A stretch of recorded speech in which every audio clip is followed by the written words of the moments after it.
Hey everybody, this is Alex Merced from alexmercedcoder.com, and this is my DOM manipulation, I want to say, course or video. I want to say this is like one of my master course videos because I'm not going to go from necessarily zero to hero in this video, but this is a good video to give you a primer on DOM manipulation, meaning being able to play around with your HTML elements through your JavaScript. And then I'll probably do a separate video on jQuery, but let's get started. So to get set up, you're just going to want a index.html file with just some HTML boilerplate. We're going to want a new file. We'll just call it index.js. And in the future, if you want to keep using this folder as for some of these other videos I'll be doing, just make yourself an index.css. Cool. So we have these files, and I'm going to connect them to our HTML document. So to connect the JavaScript file, I'm going to do a script tag, script, like that, and I'm going to put, since they're in the same folder, /index.js, and I always recommend putting this little defer keyword at the end of your script tag, just like that. Okay, and then for your CSS, we're going to link it like this, and that's going to be over here. We put the reference to it. It's in the same folder, so /index.css. Okay, cool. So they are now both connected to my HTML document. And I'm just going to create a div here.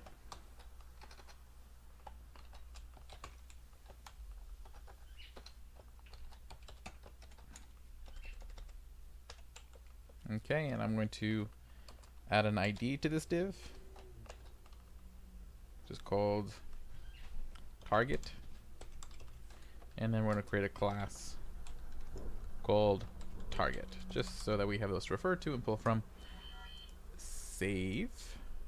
Cool. Okay, so we've set up our document so that we can play with it. Now let's go over to our index.javascript file. Let's just make sure that it's connected. Console.log. We'll just say cheese. Save. And I'm going to go over here, right click, show in file manager. So that way I can open my file, open it in Chrome. Cool.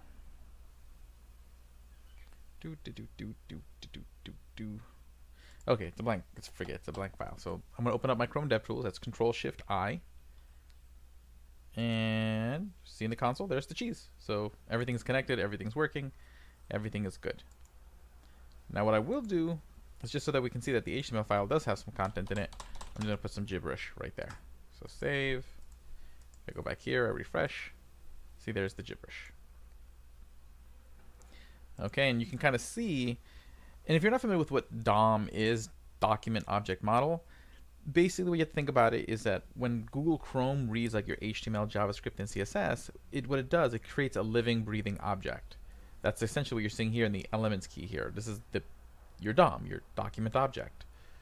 And you can manipulate this real time using JavaScript and to an extent CSS.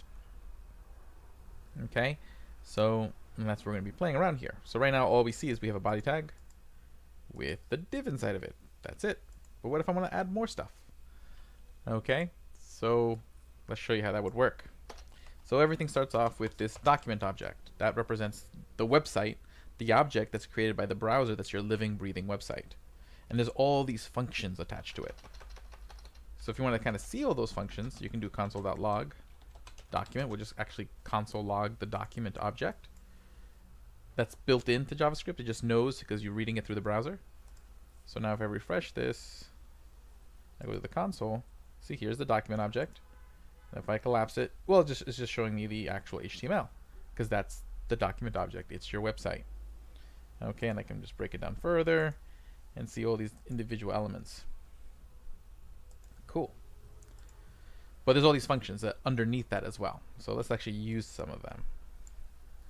So let's say we want to create a H1. We want to create a title. Okay, document dot create. It's create element, and then here you would put in parentheses. We want to create an H1. Okay, so we're going to create that h1, but I want to store that somewhere, so I'm going to say const h1 equals, and then this will create an h1 and store it in this variable h1. Okay, and then if I with the console log that variable, just so you can see what we end up with, h1 save. Okay, let's see here. I refresh and see it's an h1 that we created. You don't see it in the actual website yet because we never actually put it anywhere. We've created it. It's like we have this, like, imagine you have this sort of village, like, you know, one of those like old school sort of toy train type tables with like where it's like a small town. You bought some new pieces for your town, some new villagers for your town, and you just haven't put them on the table yet. So that's where our h1 is. It's kind of not on the table yet. So I need to actually append it. Now, where do I want to append it? Do I want to put it inside this body tag? Would I want to put it inside this div tag? These are the things I have to think about. So I'm going to put it inside this div. There's a couple ways I can do that. I could do document. So we'll just call const my div equals document, and we'll show you different ways to grab that div. I could grab that div by doing query selector.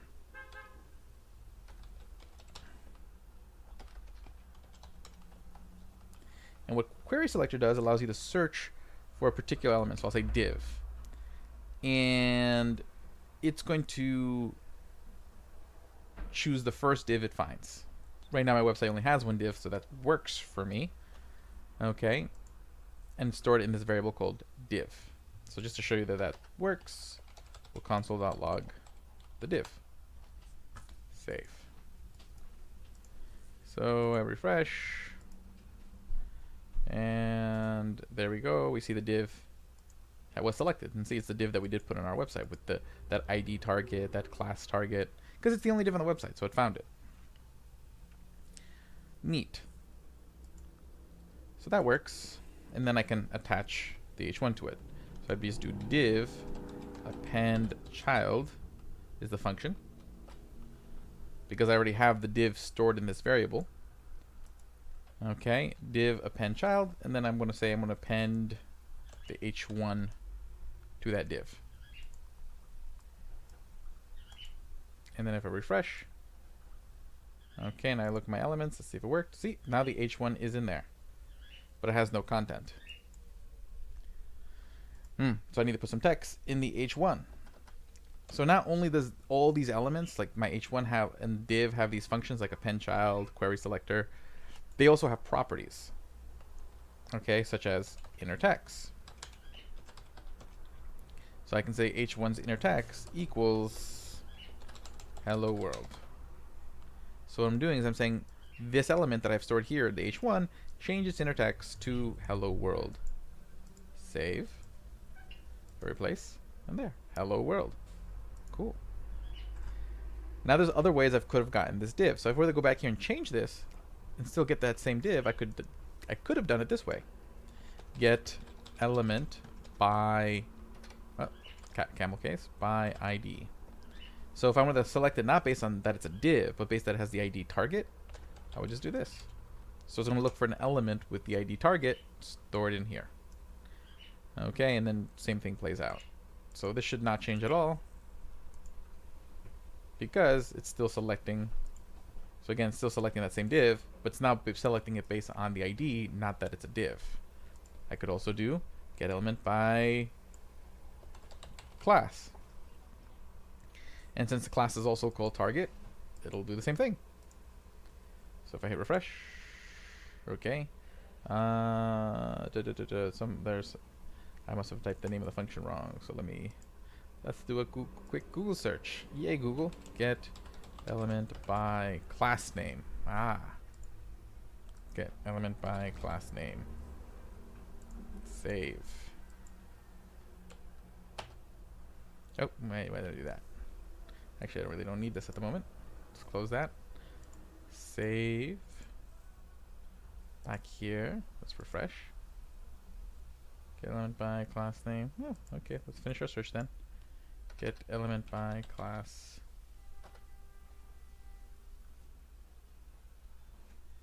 Get elements. No, I just want one element. Here we go. Get element by class. That's what I originally had. Let's give it a go. Get element by class. Let me just make sure that it's actually called.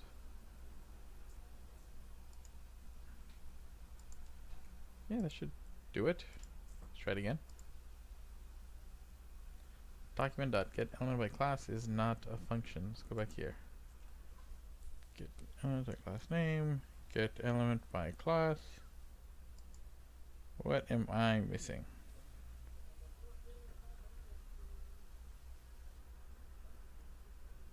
So we get to learn together. So let's see here. No, that's jQuery. I don't want to do that. ID is very common. Yes, yes. Oh, well, there we go.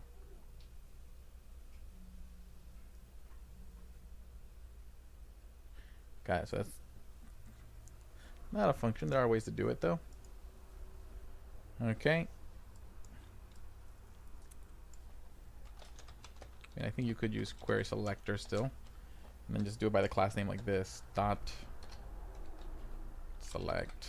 Dot target, because that way it knows it's a query name. Let's just test that out real quick. Save. Yeah, so that still works. So I could just grab it by the class name this way using query selector, and end up in the same place. Okay. So the point is that I can grab it by class, by ID, by I would say 90% of the time what I do is I do it by ID. I just give the elements I'm planning to manipulate an ID and grab it that way. The reason is because IDs are like unique to the element. You can't have two elements with the same ID. So it's just more granular control. But yeah, this is essentially how it works. Now if I want to change like the CSS of something, like let's say we want to make that H1 green. Basically that H1 has a property called style, which is an object. And that style object has lots of properties, which are all your CSS properties. So that would be the color of the text would be color. So I would just say, hey, h1.style.color is going to equal green now. Save. Douche. Okay, it's green. Ta-da! So you could literally just manipulate the text. You can use a pen child to be moving these elements wherever you want. You could do all that, but a lot of people got really frustrated with all this document.this, document.that, then this. It wasn't the suavest way of doing it. This is why things like nowadays, like React, Angular, Vue, do all this for you under the hood. So if you're already used to using React, Angular, and Vue, you probably don't even think about this. But this is good to know, especially if you're just learning JavaScript, because it helps you understand what those other frameworks are doing and not make it seem so magical. Okay, cool. But basically what happened is that people wanted to kind of get away from this style of working with the DOM. While this works fine, again, it's just a lot more verbose, meaning you have to do a lot more typing. So someone eventually created this library. There was actually several libraries to work with the DOM, such as MooTools and jQuery. They were created. They competed. jQuery went out. So what we're going to do is we're going to go add jQuery and show you jQuery. Okay, so code.jQuery. Again, nowadays people instead use like React, Angular, Vue, Ember, Stencil, Svelte in lieu of using jQuery or just plain vanilla DOM manipulation. But again, it's good to know. And you will, especially if you're in a working environment where you're working with older code, which is a lot of bigger companies, you're probably going to see some jQuery there. So I'm going to copy the script tag for jQuery. So that's what I'm doing here. I went to code.jquery.com to get the, and I'm going to go attach it to my HTML file. I'm going to put it, since I'm going to be using jQuery, I want it before my index.js because I want it to load up first so that way my index.js can refer to it. And again, add that defer keyword at the very end of your jQuery tag. So that way it's all connected. Huzzah. Okay, so that's all set. And now let's show you how this would look different if I did it in jQuery. So in this case, if I wanted to get this, create an H1 element, in jQuery, it turns from this to this. And convention is when you're using jQuery to start your variables with a $sign. So it'd be like H1 equals would equal $sign. Everything in jQuery is this $sign function. Okay, think of it as the jQuery function. and that jQuery function will like do something different based on what you put inside that function. So, and basically, literally what that does is it queries the DOM for whatever you're looking for. So, in this case, I'm not looking for something, I'm creating a new h1. So I'm actually going to put the full h1 tag in there with the two little carets. That tells jQuery, oh, you're looking to make a new h1. So you see this versus this. See, this is a lot less typing. Okay. Now, let's just see if we end up in the same place. Okay, now here, we want to select that. We want to select that div based on the class. It would look like this. Again, jQuery function. Except now, I put quotation marks and just put what I'm searching for. Target. See, it's a class called target. And that's done. So that replaces this. See, isn't that like a lot less verbose? That's pretty nice. So I'm gonna get rid of that. So now if I want to append, this becomes this. Div dot append h1. Okay, so this replaces this. Let's see, that's also less verbose. I just say, hey, on this div, append this h1 on it. Okay, and then this, changing the inner text, I would just do this. I would say, okay, on my h1, I want you to use this text function. This text function, what it does is it'll either, if there's already if you leave it empty, it'll grab and query the text from that property. If you put something inside of it, it'll replace it. So, hello world. Cool. And then to change the CSS, instead of h1.style.color, I would do h1.css. And there's this CSS function that allows me to change any CSS property.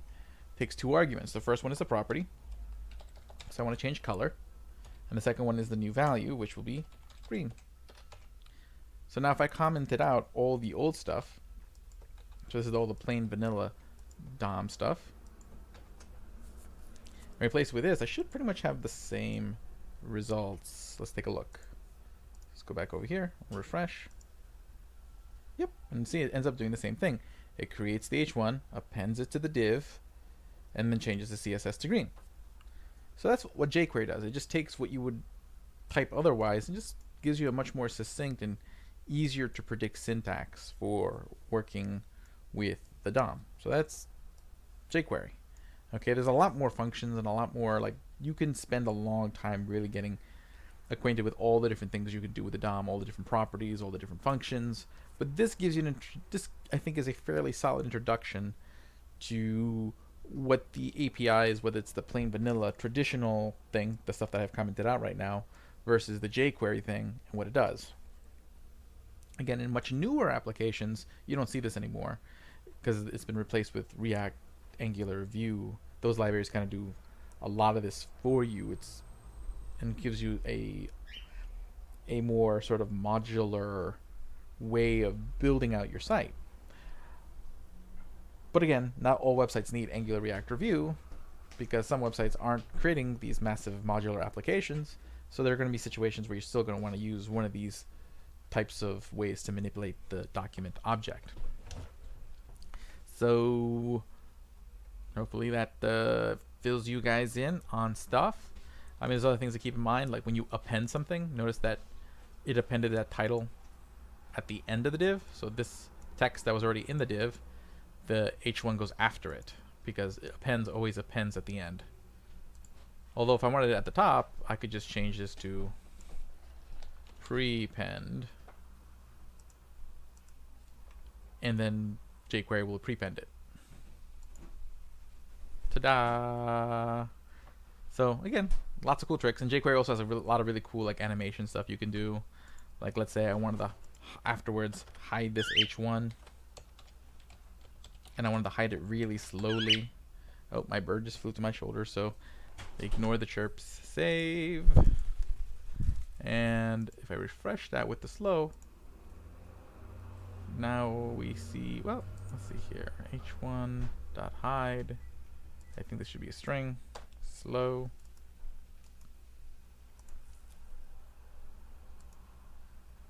And see, like, you see that the weird little effect. So, again, a lot of little cool little things in there to play with. And not super hard to use. Really not too bad. As you saw, we did this in like 20 minutes. So, have a good one. Try this stuff out. Practice with it. Play with it. Get used to it. Be a JavaScript master. Ciao.